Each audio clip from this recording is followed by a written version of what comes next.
Defence sector से एक बहुत बड़ी न्यूज़ आ रही है। रशिया ने अभी-अभी एक बहुत बड़ा टेस्ट किया है और ये टेस्ट मैं कह रहा हूँ कि बहुत बड़ा टेस्ट है क्योंकि ये एक अंडर वाटर ड्रोन या आप कह सकते हैं टॉर्पीडो का टेस्ट है।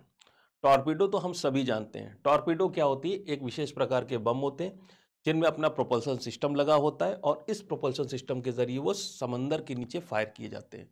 पनडुब्बियों से इनको फायर किया जाता है। लेकिन इनके साथ कुछ शॉर्टकमिंग्स हैं। पहली चीज़, ये तो पानी के अंदर काम करते हैं। दूसरी चीज़, इनकी रेंज लिमिटेड होती है। बहुत कम दूरी तक काम कर सकते हैं। मैक्सिमम रेंज जो किसी टॉर्पीडो की अभी तक रिकॉर्ड की गई है, वो चाइना के पास है और वो 50 किलोमीटर की दूरी तक मार करता है। 50 किलोमीटर सुनने में तो बहुत ज़्यादा लगता है, लेकिन जब हम बात करते हैं, इतने बड़े-बड़े समंदर हैं, कॉन्टिनेंट्स के बीच में दूरियाँ बहुत ज़्यादा हैं, रशिया और अमेरिका बहुत ज़्यादा दूरी पर बसे हुए हैं, तो ऐसी स्थिति में टॉर्पीडो को फायर करने के लिए आपको उस दुश्मन देश के बहुत करीब जाना पड़ेगा। और जब आप करीब जाएँगे, तो टॉर्पीडो को फायर किससे करेंगे? एक सबमरीन से। सबमरीन अपने आप में बहुत बड़ा हथियार होता है। इन सबमरीन्स या पनडुब्बियों को ढूँढना बहुत आसान होता है सोनार के ज़रिए। तो इसलिए इन पनडुब्बियों को बहुत ज़्यादा खतरा होता है कि क अगर दुश्मन देश के पास जो काफ़ी ज़्यादा पास पहुँच गई, तो कहीं ये खुद ही शिकारी से शिकार ना बन जाए। तो ये जो हमारा ड्रोन या आप कह सकते हैं टॉर्पीडो जो रशिया ने फायर किया, इसमें कुछ ख़ास बातें हैं। पहली ख़ास बात, ये जो टॉर्पीडो है, ये न्यूक्लियर रिएक्टर्स पे चलता है। ये विश्व का आप कह सकते हैं पहला टॉर्पीडो है, जो कि न्यूक्लियर पावर्ड है। इसका मतलब क्या हुआ? अभी तक तो हमने न्यूक्लियर सबमरीन्स के बारे में सुना था कि परमाणु पनडुब्बी जैसे भारत के पास है आईएनएस अरिहंत। अब इस पनडुब्बी की खास बात क्या है कि इसमें फ्यूल नहीं भरना पड़ता। एक बार आपने इस पनडुब्बी को स्टार्ट कर दिया, तो कई-कई सालों तक ये पानी के अंदर रह सकती है, बशर्ते कि खाने-पीने की सप्लाई होती रहे। बिल्कुल इसी न्यूक्लियर पावर सबमरीन की तरह ये वाला जो ड्रोन है, ये भी न्यूक्लियर पावर्ड है, यानी एक बार फायर किए जाने के बाद ये कई-कई महीनों और कुछ केसेस में तो कई-कई सालों तक पानी के अंदर ऐसे ही तैरता रह सकता है।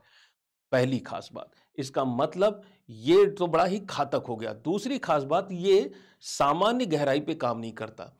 ये जो ड्रोन है, ये करीब-करीब 1 किलोमीटर पानी के नीचे गहराई पर काम करता है। 1 किलोमीटर काफ़ी ज़्यादा डेप्थ हो ज गई और 1 किलोमीटर की डेप्थ इतनी ज़्यादा होती है, साइज़ में इतना छोटा है, 1 किलोमीटर की डेप्थ में काम करता है, तो वहाँ पर इसको डिटेक्ट करना नामुमकिन है।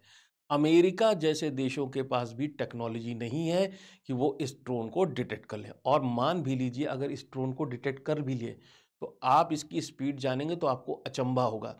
कुछ सोर्सेस के अनुसार इस ड्रोन की जो अंडर वाटर टॉर्पीडो है, इसकी जो स्पीड है पानी के अंदर, वो करीब-करीब 200 किलोमीटर प्रति घंटे की रफ्तार से चलता है। यानी कि अगर आपने डिटेक्ट भी कर लिया, तो आपके पास इस ड्रोन को रोकने की कोई क्षमता उपस्थित है ही नहीं। आप इसे चाहकर भी नहीं रोक पाएँगे। तो ये इसको हम लोग कहते हैं कि डूम्सडे वेपन, यानी ये वो हथियार है जो रशिया ने बनाया है कि अगर रशिया के ऊपर परमाणु हमला हमला हो गया, तो ऐसी स्थिति में इस तरह के ड्रोन्स फायर करके रशिया जो है वो ख़त्म हो जाएगा और ये सारे के सारे ड्रोन जो हैं समंदर के अंदर तैरते हुए अल्टीमेटली अमेरिका के पास पहुंचकर उसके कोस्टल एरिया में जाकर डेटोनेट हो जाएंगे। तो भाई डेटोनेट हो जाएंगे तो उससे क्या होगा? तो इसके डेटोनेट होते ही क्या होगा कि पानी के नीचे, चूंकि धमाका कहाँ हो रहा है, ड्रोन है पानी के नीचे, जो टॉर्पीडो हमारा है वो पानी के नीचे, जैसे ही धमाका होगा वो सारा का सारा वहां पे पानी जो है रेडियो एक्टिव हो जाएगा और एक बड़ी सी सुनामी का निर्माण होगा। ये सुनामी जो है कोस्टल एरिया, चूंकि तट से आपकी दूरी बहुत कम है, तो ये सुनामी बहुत तेजी से आगे की तरफ बढ़ते हुए जितना भी कोस्टल इंफ्रास्ट्रक्चर है, जितने भी घर हैं, जितने मकान हैं, जितने भी शहर हैं, जो भी इसकी जद में आएंगे, उन सबको हमेशा के लिए नष्ट कर देगी। दूसरी चीज मैंने आपसे बताई कि ये जो पानी है, ये कैसा होगा? ये रेडियो एक्टिव वाटर होगा। यानी कि सामान्य सुनामी जब आती, तो सामान्य सुनामी आने के बाद जो है कुछ महीने, कुछ हफ्ते, कुछ सालों में वो जगह फिर से रिकवर कर जाती। लेकिन ये जो पानी आ रहा है, ये कैसा है? ये रेडियो एक्टिव वाटर है। तो क्योंकि न्यूक्लियर बम फटा है पानी के नीचे, तो अब जो जिस एरिया में ये पानी फैल जाएगा, वो आने वाले 10, 20, 50, 100, 150 सालों तक वहाँ पर जीवन रहने के लिए वो पूरी तरह से बेकार हो जाएगा। तो कहने का मतलब है, जब रशिया ने ये ड्रोन बनाया है, तो इसको पहला अटैक करने के लिए नहीं बनाया। इस तरह के अस्त्र का प्रयोग जो है अंतिम प्रहार करने के लिए किया जाता है कि जब स्वयं समाप्त हो रहे हैं, तो अपने समाप्त होने से ठीक पहले सामने वाला जो दुश्मन है उसको समाप्त करके ही मरेंगे। तो इतना घातक हथियार है ये। इस हथियार के साथ साथ जो रशिया है उसने एक मिसाइल भी टेस्ट कर डाली, कर लगे हाथ जब हम ड्रोन टेस्ट कर रहे हैं तो साथ ही साथ एक मिसाइल भी टेस्ट कर लेते हैं। तो भाई ये मिसाइल जो टेस्ट की है रशिया ने, इसकी खास बात है एक तो ये क्रूज मिसाइल है। क्रूज मिसाइल के बारे में हम लोगों ने पिछले वीडियोस वगैरह में बात की है। तो क्रूज मिसाइल है तो ये क्या है, वायुमंडल के अंदर चलती है हवाई जहाज की तरह, ठीक है। तो कुछ इसकी रेंज भी होगी। इसकी रेंज कितनी होगी? इसकी रेंज है अनलिमिटेड। ये भी कैसी है? अनलिमिटेड। एक बार फायर करने के बाद ये कई कई महीनों तक हवा में उड़ती रहेगी और पृथ्वी के न जाने कितने चक्कर लगा सकती है। ऐसा क्यों? इसका ईंधन खत्म क्यों नहीं होता?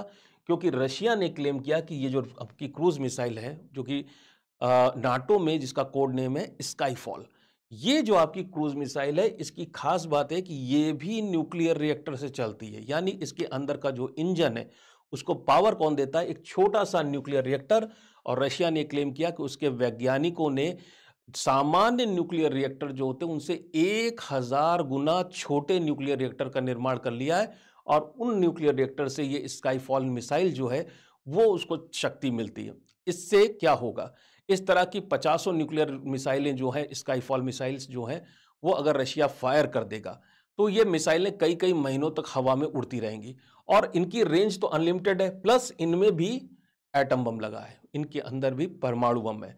अब जो आपका अमेरिका का जो एयर डिफेंस सिस्टम है, उस एयर डिफेंस सिस्टम में वो पूरा का पूरा एनवलप जैसा नहीं, जैसा कि आपको इमेज में दिखाई पड़ रहा है। ये बिल्कुल ऐसा कंक्रीट एक लोहे की दीवार या आयरन डोम जैसा सिस्टम नहीं है कि जब देश जितना ज्यादा बड़ा होता उसमें ब्लाइंड स्पॉट्स उतने ज्यादा होते हैं। अब मिसाइलें जो हैं इस एयर डिफेंस सिस्टम के चारों तरफ हमेशा घूमती रहेंगी और मौका मिलते ही किसी भी अज्ञात डायरेक्शन से, किसी भी डायरेक्शन से ये मिसाइल अमेरिका की धरती पर कहर बन के टूट पड़ेंगी। तो एक तो आपका कोस्टल एरिया नष्ट हो रहा है और दूसरा आपको इसकी बात का भी अंदेशा है कि पता ही नहीं कहां से कब न्यूक्लियर फ्यूल से लैस, न्यूक्लियर बम से लैस 50 मिसाइलें आपकी धरती पर आकर गिर जाएं, जिनको डिटेक्ट करना भी आपके रडार की क्षमता से बाहर है और आप उनको रोक बिल्कुल भी नहीं सकते। इतना ये जैसे ही ये 2 टेस्ट हुए और इनकी घोषणा व्लादिमीर पुतिन ने की, वैसे ही दूसरे दिन डोनाल्ड ट्रंप का आदेश आ गया। डोनाल्ड ट्रंप ने कहा कि पिछले 33 सालों से अमेरिका की धरती पर एक भी एटम बम का उन्होंने टेस्ट नहीं किया। 33 साल बीत गए, अमेरिका ने एटॉमिक बम की टेस्टिंग बंद कर रखी है और प्रेसिडेंशियल ऑर्डर से डोनाल्ड ट्रंप ने यह कह दिया है कि अभी उनके ऑर्डर के अनुसार जल्द से जल्द न्यूक्लियर बॉम्ब की टेस्टिंग जो है उसको फिर से शुरू किया जाए।